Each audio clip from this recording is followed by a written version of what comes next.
A millionaire pretends to be a waitress to meet her fiancé's family. But when they meet, she is shocked by how they treat her.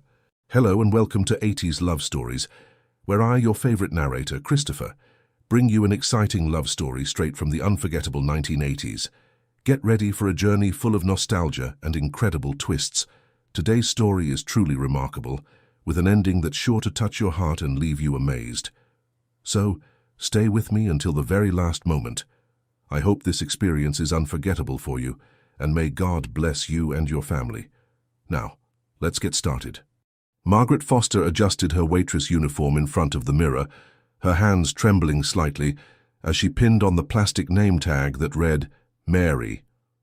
The cotton dress felt foreign against her silk-accustomed skin, but she had to make this work. The small apartment she'd rented in downtown Chicago was a far cry from her penthouse overlooking Lake Michigan.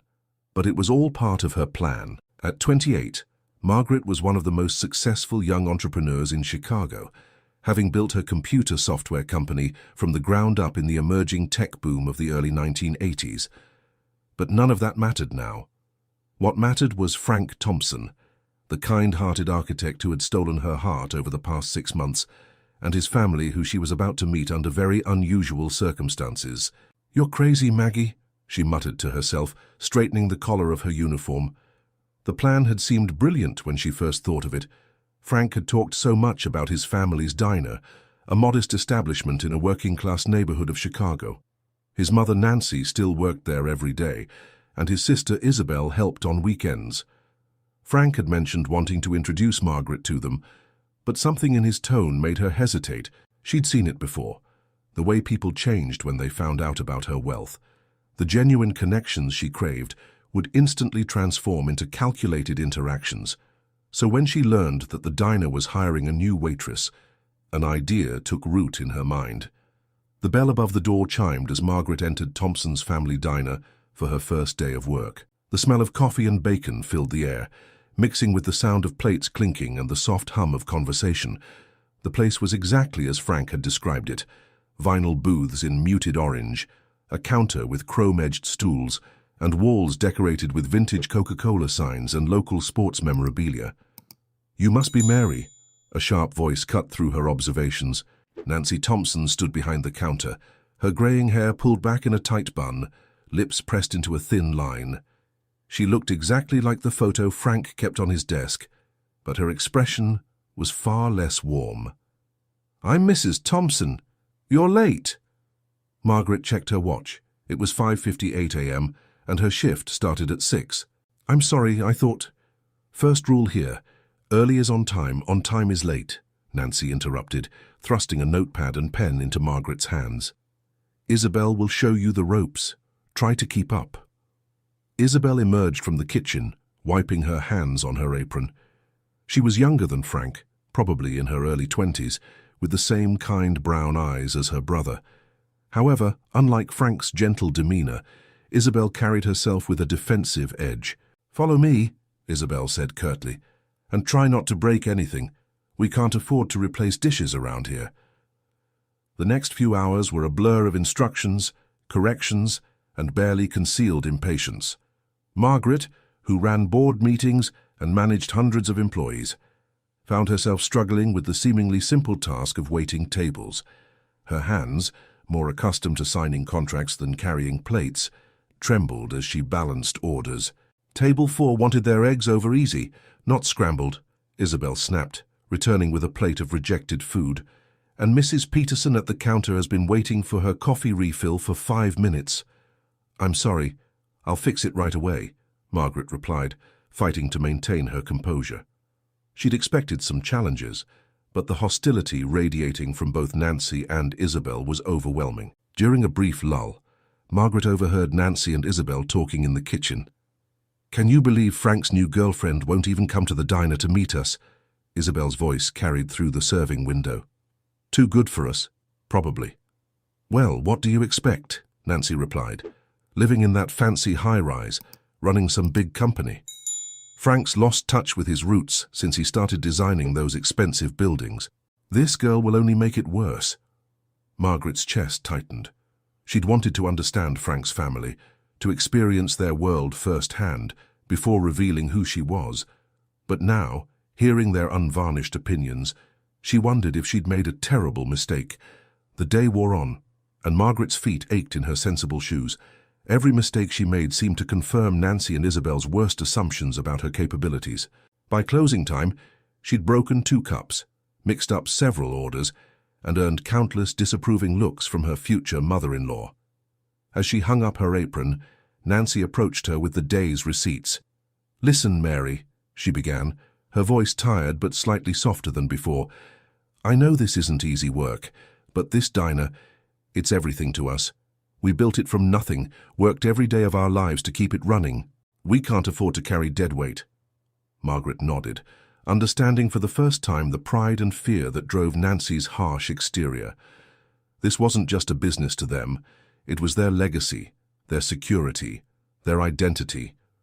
Walking home in the fading light, Margaret's designer heels tucked away in her bag and replaced by waitress-appropriate flats, she wrestled with her decision.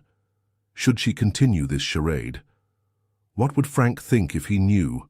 And most importantly, how could she bridge the gulf between these 2 worlds she now straddled? Her phone was blinking with messages when she returned to her temporary apartment. One was from Frank. "Had dinner with Mom and Iz today. They're excited to meet you next week. Love you." Margaret sank onto her borrowed couch, emotions swirling. Tomorrow she would return to the diner as Mary, the struggling waitress, and somewhere in the days ahead, she would have to face these same people as Margaret Foster, the millionaire software entrepreneur who loved their son. But for now, she had orders to memorize, cooking terms to learn, and a family's trust to earn, 1 coffee refill at a time. By her 2nd week at Thompson's family diner, Margaret's hands had stopped shaking when she carried plates. Her notepad was filled with abbreviations she'd learned: OE for over easy, AD for American Dream Breakfast, 2 eggs, bacon, hash browns, and infinite coffee refills. The regulars had started warming up to her, especially old Mr. Jenkins, who came in every morning at 7:15 sharp, ordered wheat toast and black coffee, and left exactly 45 minutes later. But Nancy Thompson's scrutiny remained unwavering. Every morning, she'd inspect Margaret's uniform, ensuring the collar was properly pressed and the hemline hit exactly at the knee. "Presentation matters," she'd say, adjusting Margaret's name tag. "This isn't some fancy downtown restaurant where people pay for the atmosphere. They come here for good food and reliable service." One particularly busy Saturday morning, while Frank was away at a construction site in Milwaukee, the diner was packed with families fresh from Little League games. Margaret balanced 4 plates along her arm, a skill she'd practiced for hours at home with her own china, when she overheard a conversation that made her nearly drop everything. "Did you see the article in the Tribune?" A customer was showing Nancy a newspaper. "Your Frank's girlfriend is in here, Margaret Foster, the computer whiz. They're calling her Chicago's rising star." Margaret's heart stopped. There, on the business page, was her photo from a recent interview about her company's latest software development. She looked polished and professional in her Armani suit, worlds away from the polyester uniform she currently wore. Nancy wiped her hands on her apron and adjusted her reading glasses. "Well, would you look at that?" she said, her voice tight. $30 million in revenue last year. Says here she started the company in her garage with just a computer and an idea. She handed the paper back. Must be nice." "Mom, that's not fair," Isabel interjected, surprising Margaret. "Frank said she worked really hard for everything she has. Besides, he's doing well too. He just got that contract for the new office building on Michigan Avenue." Nancy's face softened slightly. I know. I worry about him. These society people, they live in a different world. Look at her." She gestured to the photo. "Perfect hair, designer clothes. What would someone like that want with our little diner?" Margaret retreated to the kitchen, her hands trembling again, but for different reasons now. She'd started this deception thinking she'd learn about Frank's family, but she was learning far more than she'd bargained for. Their pride, their struggles, their fears about losing Frank to a world they didn't understand. It was all laid bare in conversations they'd never have had in front of Margaret Foster, the Millionaire CEO. Later that afternoon, during the slow period between lunch and dinner, Isabel caught Margaret staring at the newspaper article someone had left behind. "She's pretty, isn't she?" Isabel said, making Margaret jump. "Frank's girlfriend. Mum's worried she'll look down on us, but I think she's wrong." Isabel sat down in the empty booth across from Margaret. "You know what Frank told me? She grew up in a small town in Wisconsin, worked her way through college. Just because she's successful doesn't mean she's stuck up." Margaret felt tears pricking at her eyes. Maybe she's just scared," she said softly, "of not being accepted, of people treating her differently because of money." Isabel looked at her curiously. "You sound like you know what that's like." Before Margaret could respond, the door chimed. A delivery man entered, holding an enormous bouquet of roses. "Delivery for Margaret Foster." Margaret's blood ran cold. She'd completely forgotten. Frank always sent her flowers on their monthly anniversary. The delivery man looked around the empty diner. "She's not here," Nancy called from behind the counter. "Never has been." She signed for the flowers anyway. "I'll make sure Frank knows they came." Margaret watched as Nancy placed the roses in a vase, her movements gentle despite her words. She positioned them on the counter, and for the rest of the afternoon every customer who came in commented on their beauty. "My son's girlfriend," Nancy would say, and Margaret noticed her voice carried a hint of pride now. "He sends them every month like clockwork. His father was romantic like that too." As Margaret wiped down tables that evening, she overheard Nancy on the phone with Frank. "Yes, the flowers came. They're beautiful, honey, very elegant. No, she hasn't come by yet. I know you want us to meet her. Yes, I promise I'll be nice when she does." After hanging up, Nancy stood looking at the roses for a long moment. "Mary," she called out suddenly, "come here a minute." Margaret approached cautiously. Nancy was holding one of the roses, having removed it from the arrangement. "You've worked hard this week," she said, holding out the flower. "Not many stick it out after the first few days. Maybe I've been a little harsh." Margaret took the rose, her vision blurring slightly. "Thank you, Mrs. Thompson." "Nancy," the older woman corrected. "Call me Nancy." She hesitated, then added, "Would you like to stay for a cup of coffee?" Isabel made apple pie, and it's better fresh. As they sat at the counter sharing pie and coffee from the diner's thick white mugs, Margaret realized she was experiencing exactly what she'd hoped for, a genuine moment with Frank's family. Yet the very genuineness of it was built on a deception that grew heavier by the day. The bell above the door chimed again. Margaret looked up and felt her heart stop for the second time that day. There, still in his construction site clothes, dusty boots and all, stood Frank. He'd come home early from Milwaukee. His eyes met hers, and in that moment, Margaret saw her careful plan crumbling before her eyes. Time seemed to freeze in Thompson's family diner. The coffee pot in Nancy's hand stopped mid-pour, dark liquid hovering over Margaret's cup. Isabel emerged from the kitchen, wiping her hands on her apron, her eyes darting between her brother and the woman she knew as Mary. Frank stood in the doorway, work boots dusty from the construction site, his expression cycling through confusion, recognition, and something Margaret couldn't quite read. The evening sun streaming through the diner's windows cast long shadows across his face. "Maggie!" His voice was barely above a whisper. Nancy's head snapped up. "Maggie, as in Margaret, as in your Margaret." The coffee pot clattered against the counter as Nancy set it down too hard. Margaret stood slowly, her waitress uniform suddenly feeling like a costume in a play that had gone horribly wrong. The rose Frank's mother had given her just moments ago lay accusingly on the counter. "Frank, I can explain," Margaret started. But Frank was already turning away, the bell above the door jangling harshly as he pushed through it. "Frank, wait!" Margaret moved to follow him, but Nancy's voice stopped her cold. "You lied to us." The words cut through the air like ice. "All this time, you were lying to us." Isabel stood frozen, her mouth slightly open. "You're her. You're really her. But why would you—" Margaret looked between them. These women she'd grown to care about over the past 2 weeks. Nancy's face had hardened into stone, but there was hurt beneath the anger. Isabel just looked betrayed. "I wanted to know you," Margaret said softly. The real you, not the version people show to someone they think has money. So you decided to deceive us instead? Nancy's voice trembled. To play dress-up in our lives? Was it entertaining for you, watching us work while you're worth millions? No, that's not... Get out. Nancy's words were quiet but firm. I get out of my diner. Margaret removed her name tag with shaking fingers, placing it gently on the counter next to the rose. She walked to the door, then turned back one last time. Everything else was real, she said.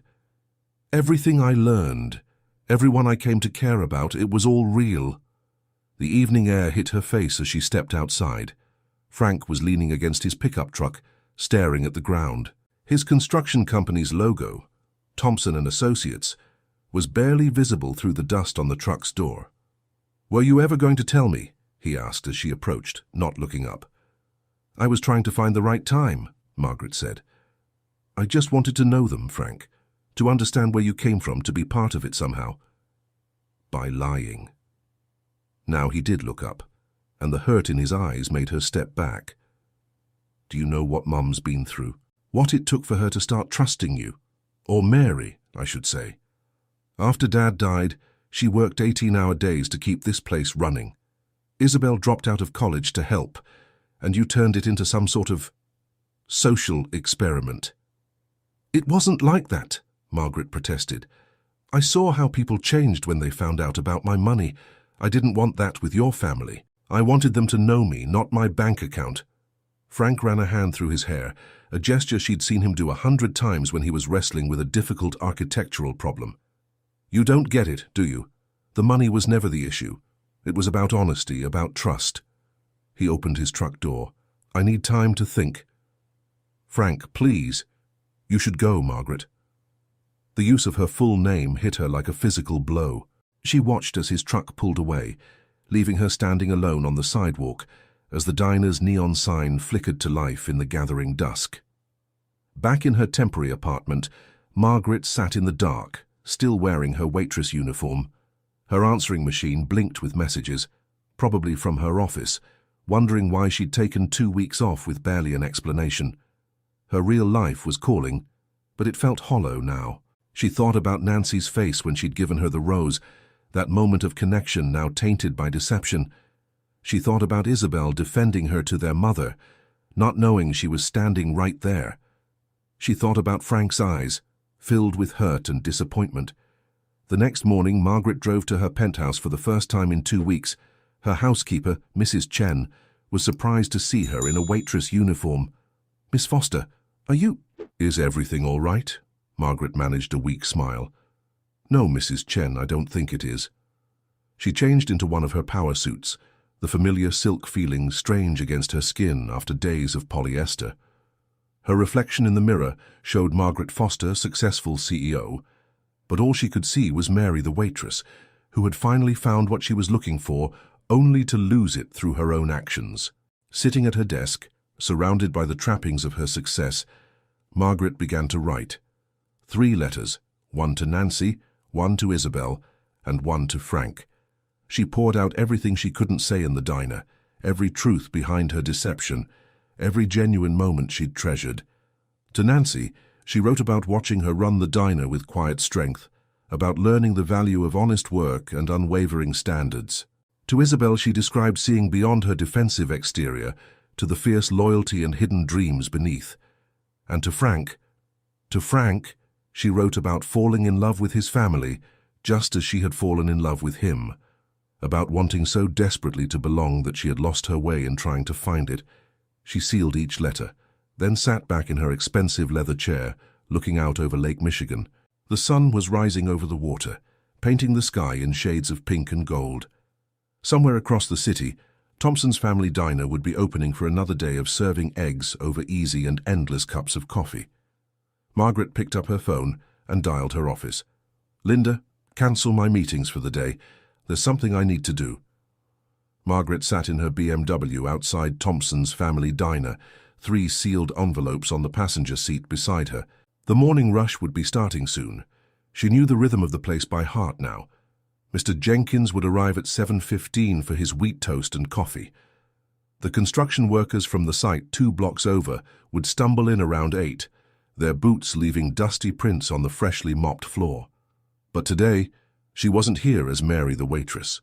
She was here as herself, Margaret Foster, in a simple but elegant grey dress that probably cost more than a month's worth of diner profits. Her hand trembled slightly as she reached for the door handle. The familiar bell chimed as she entered, but this time it felt like an alarm. Nancy looked up from behind the counter, her face immediately hardening. Isabel, who had been refilling salt shakers, nearly dropped one. "I thought I told you to get out," Nancy said, her voice ice-cold. Margaret placed the 3 envelopes on the counter. "I know you did, and I will. But first I needed to give you these, and to say something." "We're not interested in your money," Nancy cut in, not even looking at the envelopes. "They're letters," Margaret said quietly. "Not checks. Just explanations, apologies, the truth." She took a deep breath. "And what I came to say is thank you." This caught both Thompson women off guard. Nancy's eyebrows lifted slightly. "Thank you for teaching me about real work," Margaret continued. "About pride in doing something well, no matter what it is, about family." She turned to Isabel. "And thank you for showing me what loyalty looks like, even when you were defending someone you didn't know, who turned out to be me." Isabel shifted uncomfortably, but Margaret could see she was listening. "I know I went about this all wrong," Margaret admitted. "I know I hurt you and Frank and betrayed your trust, but everything I learned here, every relationship I built, it was real. I got lost in the lie because the truth I found behind it meant so much to me." Nancy's face remained stern, but something flickered in her eyes. "Did you laugh at us, at our little diner, our simple lives?" "Never," Margaret said firmly. "I admired you, both of you. The way you run this place, the way you care for your customers, the way you've built something that matters. In my world, success is measured in quarterly reports and stock prices. Here, it's measured in people coming back day after day because they feel at home." The door chimed again. Mr. Jenkins walked in, right on schedule. He stopped short when he saw Margaret. "Mary, is that you? You look different." Margaret turned to him with a sad smile. "Hello, Mr. Jenkins. It's Margaret, actually, Margaret Foster, and I owe you an apology, too." The old man looked confused for a moment, then understanding dawned. "The girlfriend Frank's been talking about. Well, I'll be—" He looked at her thoughtfully. "You still make the best coffee in Chicago, whatever your name is." A ghost of a smile crossed Nancy's face before she caught herself. Mr. Jenkins settled into his usual spot at the counter, and Nancy automatically reached for the wheat bread. "I should go," Margaret said softly. "The letters explain everything. Whether you read them or not is up to you. But I wanted you to know that these past 2 weeks meant everything to me." She turned to leave, then stopped. "Oh, and Nancy, the afternoon deposit. Don't forget to check under the register for the receipts that slipped through the crack. Found quite a few there during my shifts." She was almost to the door when Isabel's voice stopped her. "Did you mean it? What you said about loyalty?" Margaret turned back. "Every word. Then why couldn't you just be honest with us from the start?" The question hung in the air, heavy with all the hurt and confusion of the past days. Margaret considered her answer carefully. "Because I was afraid," she admitted. "In my experience, money changes everything. It makes people careful around you, makes them hide their real feelings, their real selves. I wanted to know the real you, but I was too scared to trust that you might accept the real me." She smiled sadly. "Ironic, isn't it? In trying to avoid deception, I ended up creating it." Nancy had been listening while she prepared Mr. Jenkins' toast. Now she spoke, her voice softer than before. "You didn't trust us enough to give us a chance." "No," Margaret agreed. "I didn't, and that's my biggest regret." The morning sun was streaming through the windows now, catching the chrome edges of the counter and the remaining roses in their vase. Margaret took one last look around the diner, memorizing every detail, the slight wobble in table 4. The permanent coffee stain on the counter that no amount of scrubbing could remove, the way the light hit the vintage Coca-Cola signs on the wall. "Goodbye," she said softly, and walked out into the morning light. Back in her car, Margaret wiped away a tear she hadn't realized had fallen. She'd done what she came to do. Now all she could do was wait and hope that somewhere in those letters, the Thompson family would find understanding, if not forgiveness. Her car phone rang, the latest model, a luxury few could afford in 1984. Her secretary's voice came through. "Mrs. Foster, the board is waiting for the quarterly review." "I'm on my way," Margaret replied, starting her car.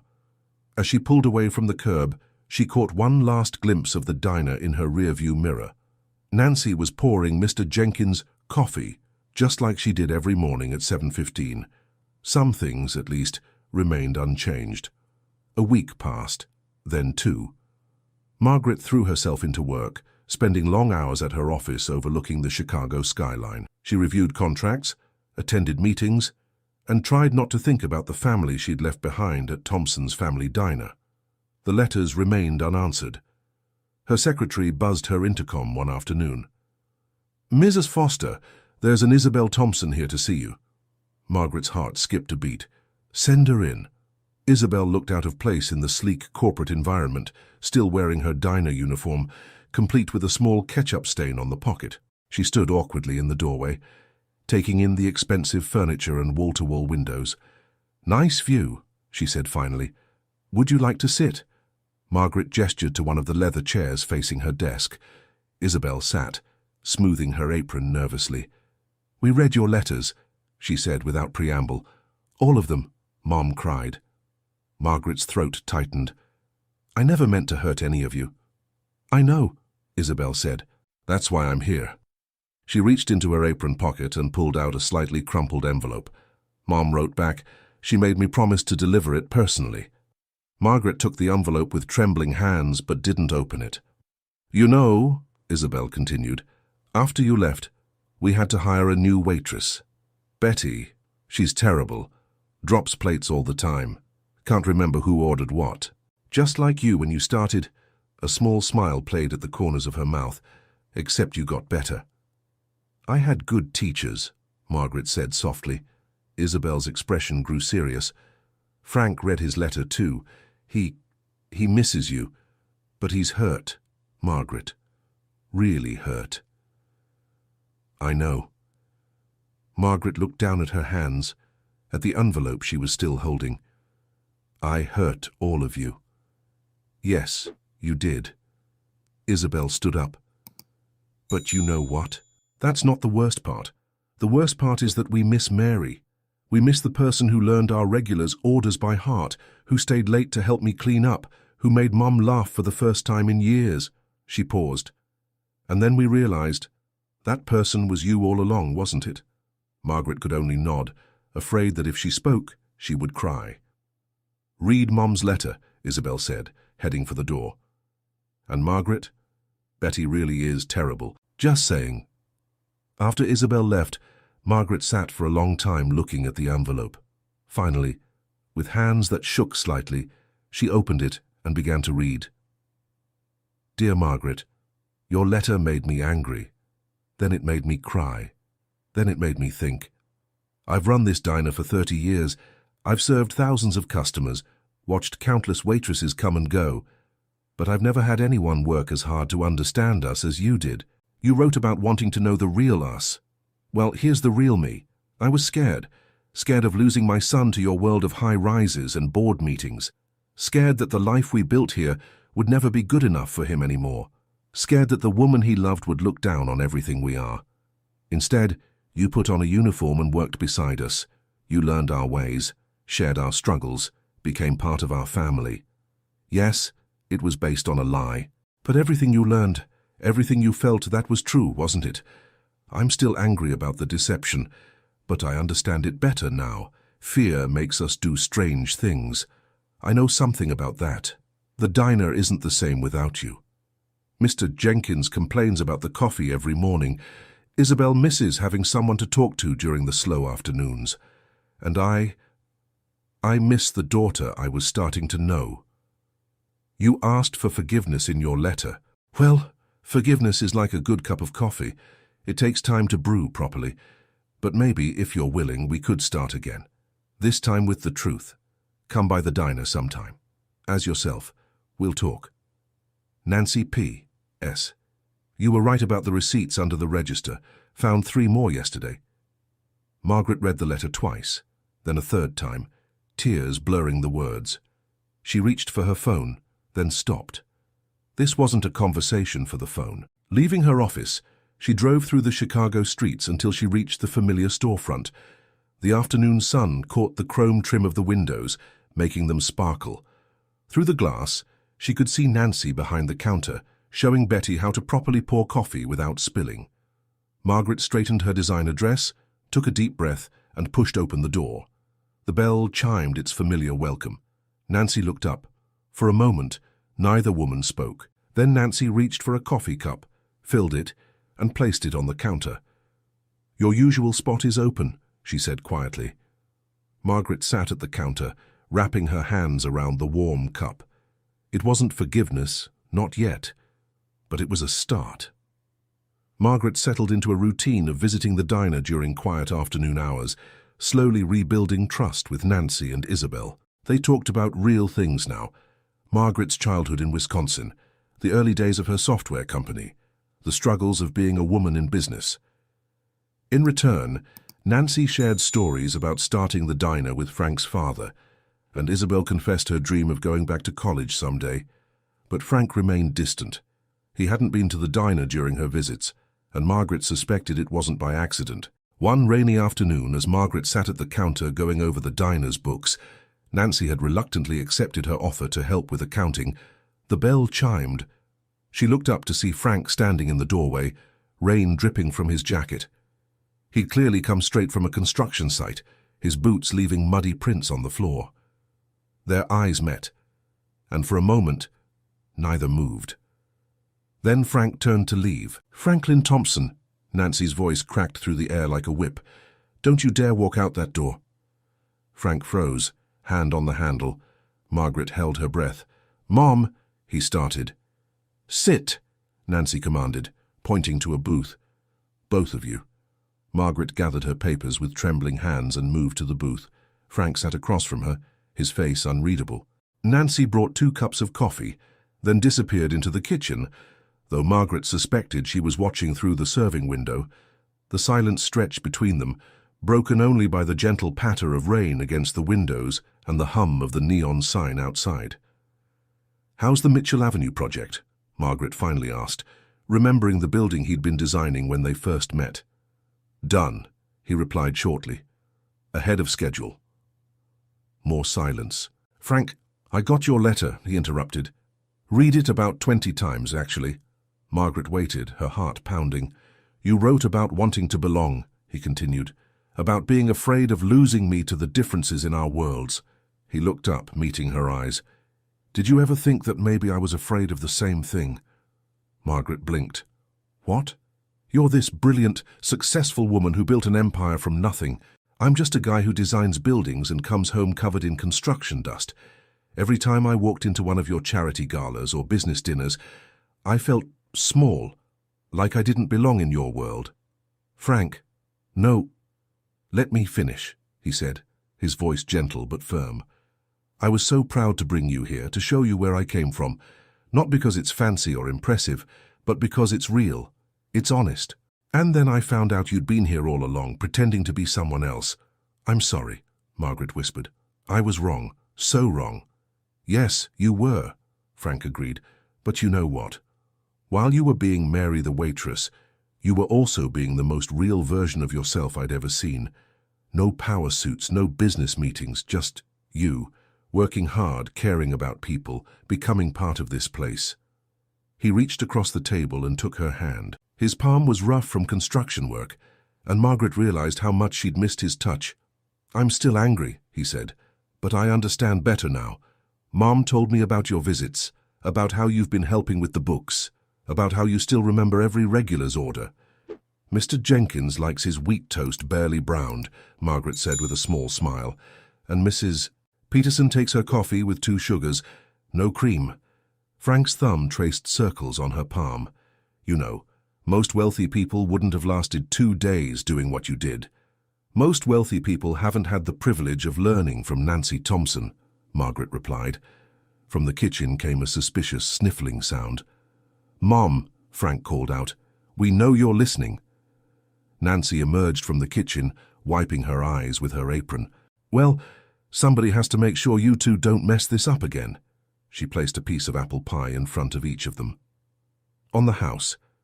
Now, Margaret, about those books, I've been thinking about your suggestion to computerize our ordering system." As Nancy launched into a discussion about modernizing the diner's operations, Margaret felt Frank's hand squeeze hers. She squeezed back, understanding the silent message. They had a lot to work through still, but they were both willing to try. Outside, the rain had stopped, and late afternoon sunlight broke through the clouds, casting a golden glow through the diner's windows. The light caught the small "Help Wanted" sign in the window. Betty had quit that morning after dropping an entire tray of dishes. "You know," Isabel said, appearing with the coffee pot, "we could use an experienced waitress for the morning shift. Someone who knows the regulars, doesn't drop plates too often." "Isabel," Nancy warned, but there was a smile in her voice. Margaret looked at Frank, then at Nancy and Isabel. "Actually," she said slowly, "I was thinking, the morning shift is pretty busy. Maybe you could use an investor instead, someone who knows the business from the ground up." Nancy's eyebrows shot up. "An investor?" "A silent one," Margaret assured her quickly. "Very silent. Just enough to add that computerized system, maybe fix the wobble in table 4, update the kitchen equipment. The diner stays exactly as it is, just with a few modern touches. And maybe," she glanced at Isabel, "a college fund for future business managers." Isabel's eyes widened. Nancy looked thoughtful. "We'll discuss it," Nancy said finally. "Over pie. But Margaret, yes, if we do this, you're still helping during the morning rush sometimes. Nobody makes coffee like you do." Frank laughed, the sound warming Margaret's heart. "Did Margaret Foster, CEO of Foster Software, just get hired as a part-time waitress by my mother?" "Hired back," Margaret corrected with a smile, "and I'd be honored." 6 months later, Thompson's family diner hummed with its usual morning energy, though now a sleek new computer sat discreetly behind the counter, handling orders and inventory with quiet efficiency. The wobbly table 4 had been fixed, the kitchen gleamed with updated equipment, and Isabel split her time between serving customers and attending business classes at the local college. Margaret stood behind the counter in a crisp waitress uniform, her Friday morning ritual now. Despite running a multi-million-dollar company, she'd learned to balance both worlds, finding joy in the simple act of serving coffee to regulars who still called her Mary sometimes, even though they knew her real name. "Order up," Nancy called from the kitchen, sliding a plate of perfectly browned wheat toast across the serving window. "For Mr. Jenkins." "Right on time," Margaret smiled, noting the clock read 7:15. She delivered the toast to the elderly regular, who beamed at her. "Just the way I like it, Margaret. Though I still say you made better coffee as Mary." "That's because I was trying harder to impress everyone then," she winked, refilling his cup. The bell chimed, and Frank walked in, dressed in a suit rather than his usual construction clothes. He'd been working on bigger projects lately, his reputation growing in Chicago's architectural community, but he still started every morning at the diner, watching his mother and the woman he loved work side by side. "Big meeting today?" Margaret asked, noting his formal attire. "The biggest," he replied cryptically, accepting a cup of coffee. Nancy emerged from the kitchen, wiping her hands on her apron. "Isabel," she called, "watch the grill for a minute." Isabel appeared from the back, a textbook tucked under her arm. "Mom, I was just reading about quarterly profit margins." "That can wait," Nancy interrupted. "Family meeting. Now." The regular customers, well-versed in diner dynamics by now, politely focused on their breakfasts as the Thompson family, including Margaret, gathered around the counter. Frank cleared his throat. "I got the contract," he announced. "The new city library project. It's going to change everything for Thompson and Associates." "Oh, honey," Nancy wrapped him in a hug. "Your father would have been so proud." "Congratulations," Isabel squealed. Margaret beamed at him, her heart swelling with pride, but Frank wasn't finished. "And there's something else." He turned to Margaret, taking her hand. "Maggie, these past months, watching you here every Friday, seeing you balance your world and ours so beautifully, it made me realize something. We don't have to choose between our worlds. We can build our own." The diner fell silent as Frank reached into his suit pocket and dropped to one knee. "I was going to do this somewhere fancy," he admitted. "But this place, this is where we really found each other, where we learned to be honest, to trust, to love without pretense." He opened a small velvet box, revealing a simple but elegant diamond ring. "Margaret Foster, will you marry me?" Margaret looked around the diner, at Nancy's tears, at Isabel's excited grin, at Mr. Jenkins pretending not to eavesdrop behind his newspaper. This place had taught her more about love, family, and authenticity than all her years in corporate boardrooms. "Yes," she whispered, then louder, "Yes." The diner erupted in cheers and applause. Nancy hugged them both, crying openly now. Isabel bounced up and down, already talking about wedding plans. "But," Margaret added, looking at Nancy, "I have one condition." Nancy raised an eyebrow. "I'm keeping my Friday morning shift.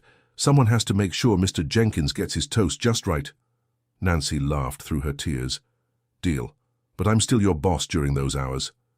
"I wouldn't have it any other way," Margaret smiled, letting Frank slip the ring onto her finger.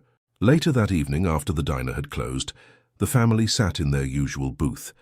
Isabel was sketching wedding ideas on order pad paper, while Nancy calculated how many pies they'd need to feed the guests. Frank and Margaret sat close together, her head on his shoulder. "You know," Nancy said suddenly, "when you first came here as Mary, I thought you were the worst waitress I'd ever seen." "I was," Margaret agreed. "But you learned. You worked hard. How you cared." Nancy reached across the table and squeezed Margaret's hand. "That's what really matters in this family." "Speaking of family," Isabel chimed in, "does this mean I get to call you sis now?" "It means," Frank answered, pulling Margaret closer, "that we're all exactly where we belong." Through the windows, the diner's neon sign cast a warm glow over them, the word "open" blinking steadily like a heartbeat. Outside, Chicago's skyline stretched toward the stars.